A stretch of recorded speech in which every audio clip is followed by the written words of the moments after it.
ang Estados Unidos ay posibleng mag-donate ng mga M142 HIMARS multiple launch rocket system.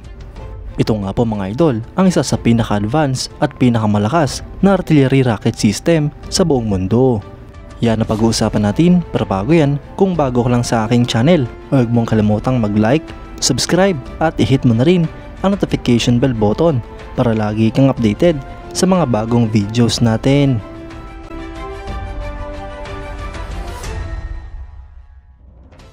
Ang M142 HIMARS o High Mobility Artillery Rocket System ay isang light multiple launch rocket launcher na dinevelop noong late 1990s para sa United States Army.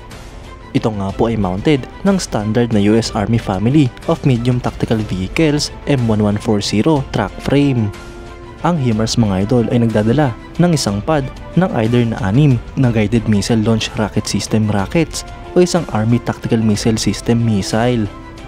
Ito nga po mga idol ay nakabase sa US Army's FMTV 5-ton truck at capable na mag-launch ang lahat ng rockets specified ng multiple launch rocket system family of munitions. Ang HIMARS ammunition pads mga idol ay interchangeable ng M270 MLRS. Ngunit limitado nga lang po ito sa single pad dahil oppose ito sa standard ng dalawang M270. Ang HIMARS mga idol ay may bigat na 16,250 kg, may haba itong 7 meters, width na 2.4 meters at height na 3.2 meters.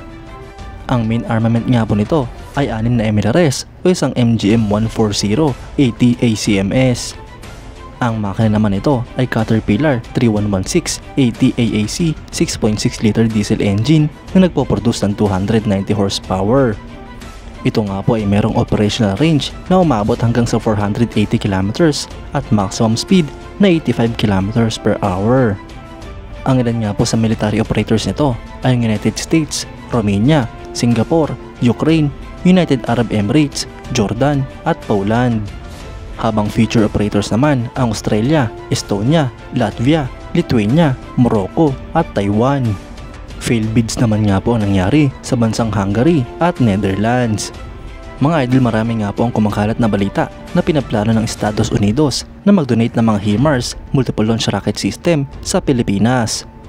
Ito nga po ay matapos hindi matuloy ang pag-transfer sana ng mga K136 Koryong multiple launch rocket system mula sa South Korea.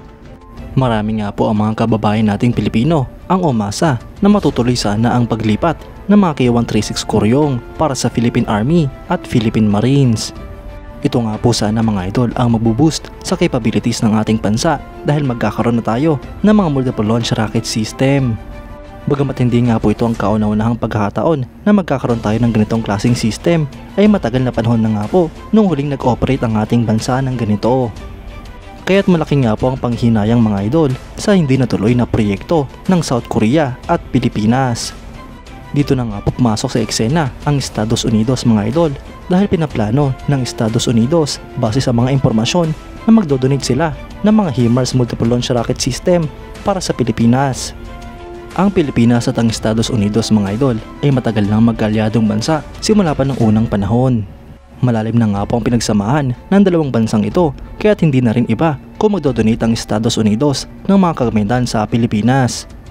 Kung hindi man ito matuloy mga idol ay siguradong bibili rin ang Pilipinas ng mga HIMARS multiple launch rocket system mula sa Amerika. Dahil pamilyar na nga po ang Pilipinas sa pag-operate ng ganitong klaseng system dahil sa iba't ibang mga military exercise kasama ang Estados Unidos kung saan gumagamit sila ng mga HIMARS. Dito nga po natin masasabi mga idol na kailangan ang modernization program sa AFP upang makapag-acquire ng mga ganitong klaseng system. Kaya't sana mga idol ay matuloy ang pagbili sa mga multiple launch rocket system na ito kung hindi man magdodonate ang Estados Unidos. Kayo mga idol, anong masasabi nyo? Comment down below for your thoughts and opinions. At yan nga lang po ang pag-uusapan natin yon mga idol. Maraming salamat sa panonood. Huwag nyo rin kalimutang mag-like at subscribe bilang suporta sa ating channel. Mabuhay kayo mga idol!